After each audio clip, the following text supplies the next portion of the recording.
Meu amigo tricolor, temos zagueiro de saída, temos também informações sobre Bahia e Flamengo, e eu vou te explicar como deve ser o calendário 2026 do Bahia sem a Copa do Nordeste. E aí eu já começo o vídeo com uma pergunta, né? Você prefere que o Bahia jogue a Copa do Nordeste ou fique de fora para dar prioridade a outros campeonatos? Comenta aí embaixo que eu vou estar respondendo todo mundo. Meu nome é Rico, seja muito bem-vindo e eu já te convido a se inscrever aqui no canal se você ainda não é inscrito e ativar o sininho para ficar por dentro de tudo que acontece no Esquadrão de Aço. E olha, muita gente acompanhando aqui o CT do Bahia, né, comentando, interagindo, mas esquece de deixar o like. Eu mesmo, às vezes, esqueço de deixar o like em vídeos de canais que eu gosto. Então, se você está vendo esse vídeo pelo celular, vira ele aí rapidinho, deixa o like. Se você está assistindo pela TV, pega o controle remoto, coloca a setinha para cima, deixa o like também, porque o conteúdo é de graça, você não paga nada e pode contribuir apenas com o like, que ajuda demais. Sem mais delongas, bora pro vídeo depois da vinheta.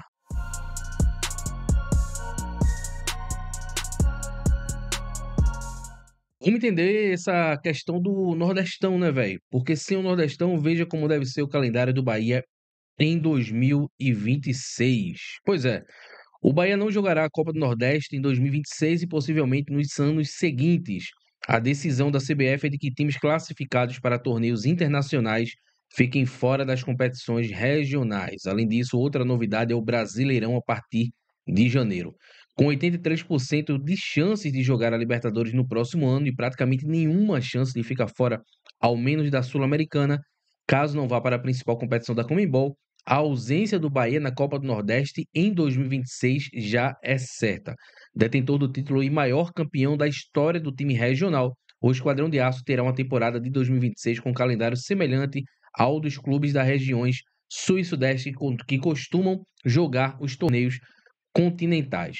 Além de mais nada, é importante ressaltar que o calendário do Bahia dependerá da classificação final na Série A, mas terá uma competição internacional para disputar, seja com vaga em pré-Libertadores, fase de grupos da Libertadores ou fase de grupos da Copa Sul-Americana. Se o Nordestão e com estadual reduzido, o primeiro semestre do Bahia terá foco nas maiores competições, Brasileirão e uma competição internacional. Isso porque a CBF confirmou o início do Brasileirão para 28 de janeiro, com uma pausa de um mês no meio do ano em decorrência da disputa da Copa do Mundo. O ano do Bahia terá até 11 jogos no estadual entre janeiro e março, né? E aí o Brasileirão a partir de 28 de janeiro, com fim em dezembro, pré-Libertadores e ou fase de grupos da Libertadores ou Sul-Americana no primeiro semestre, entrada na Copa do Brasil a partir da quinta fase. O novo formato do Nordestão foi definido com até 10 datas e acontecerá entre março e junho, após a disputa dos estaduais e justamente no meio da fase de grupo das competições continentais e primeiro turno da Série A. A ausência da Copa do Nordeste reduz em até 10 jogos o calendário do Bahia em 2026. Tá aí então, cara. Ó, eu vou deixar minha opinião, tá? Eu acho que ok, maravilha, diminui aí o calendário realmente é muito pesado, mas eu acho que deveria disputar sim, mas não a partir da fase de grupos. Poderia fazer como é na Copa do Brasil, né? De repente o Bahia está disputando uma competição continental, ele pode entrar ali nas quartas de final da Copa do Nordeste. Seria uma boa.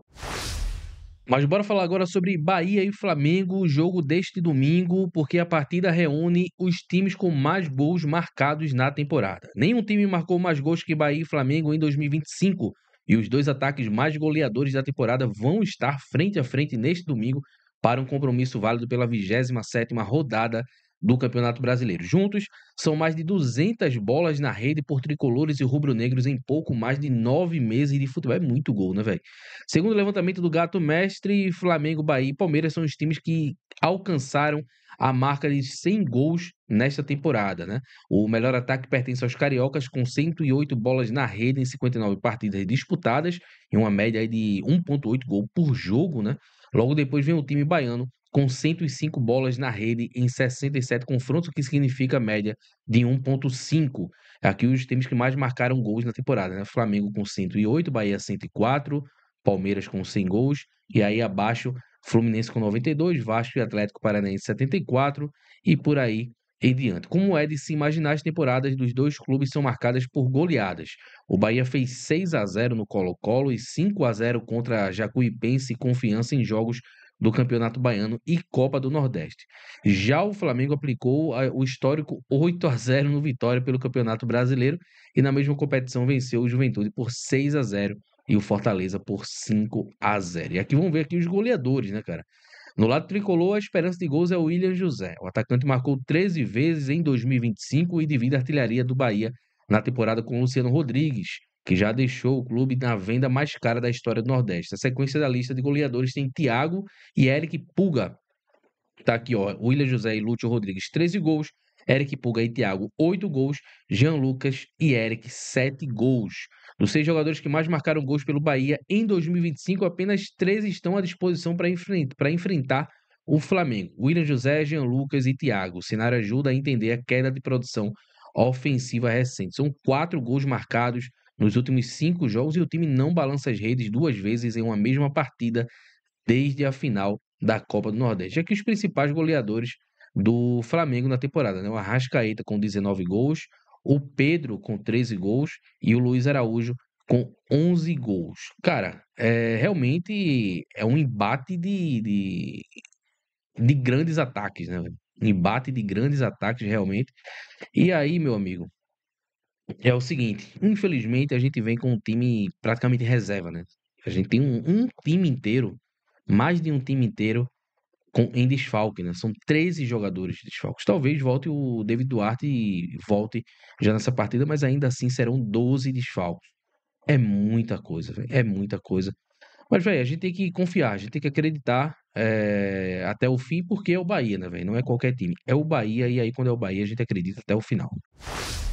Vem comigo agora, olha aqui, Atlético Mineiro estuda permanência de Vitor Hugo e Bahia só aceita a venda em definitivo. O zagueiro Vitor Hugo se tornou titular do Atlético Mineiro desde que Sampaoli chegou à equipe. A crescente faz o clube estudar a possível permanência do atleta para o próximo ano. O zagueiro pertence ao Bahia e está emprestado até o fim desta temporada ao clube mineiro.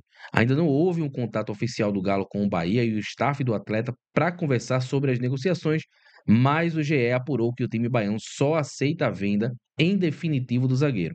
Um novo período de empréstimo é descartado pelo Bahia. O Atlético não comenta oficialmente sobre negociações e está em período de planejamento para a nova temporada. As conversas sobre formação de elenco começaram no último mês. Questionado sobre o desejo de permanecer no Galo depois da vitória em cima do Mirassol, Vitor Hugo desconversou, né? Falou aqui, ó. Eu cheguei com uma desconfiança de parte da torcida, mas a confiança total do professor Cuca que falou: vem que vou te recuperar. Infelizmente ele caiu, mas o professor Sampaoli entrou e tá me dando sequência e ritmo. As coisas estão acontecendo, vou manter a humildade e trabalhar. Agora temos que surfar nessa onda de resultados. Foi o que ele disse aí depois da vitória sobre o Mirassol. Então, Vitor Hugo pode continuar, né? Deve ir embora de vez para o Atlético Mineiro. E aí, cara, fica uma coisa aí. O Vitor Hugo largado, né? Largado as traças no Bahia. É um jogador, inclusive, que todo mundo pedia a saída dele, tchau, em definitivo. E aí vai para um outro time. E aí, dois técnicos, né? No caso, o Cuca e agora o Sampaoli, conseguem recuperar o futebol dele. Eu acho que isso demonstra a diferença, né? Entre bons técnicos e o técnico que nós temos hoje, né? Com todo respeito ao Rogério Ceni, que ele pode até ser um técnico ok, mas eu não acho que ele é um técnico a nível do Bahia. Eu acho que o Bahia, o Esquadrão de Aço, precisa hoje de um outro nome. Um nome maior, um nome do tamanho do projeto Bahia. Entendeu? Você tem um cara como o Vitor Hugo, tá aí o Sampaoli, que recuperou o futebol do cara, quer comprar em definitivo, tá jogando bem demais, e no Bahia, largado ali, jogado, que todo mundo, enfim, nem lembrava dele mais, né? Enfim, comenta aí embaixo o que é que você acha da possível saída em definitivo do Vitor Hugo pro Atlético Mineiro. Deixa nos comentários que eu venho trocar uma ideia.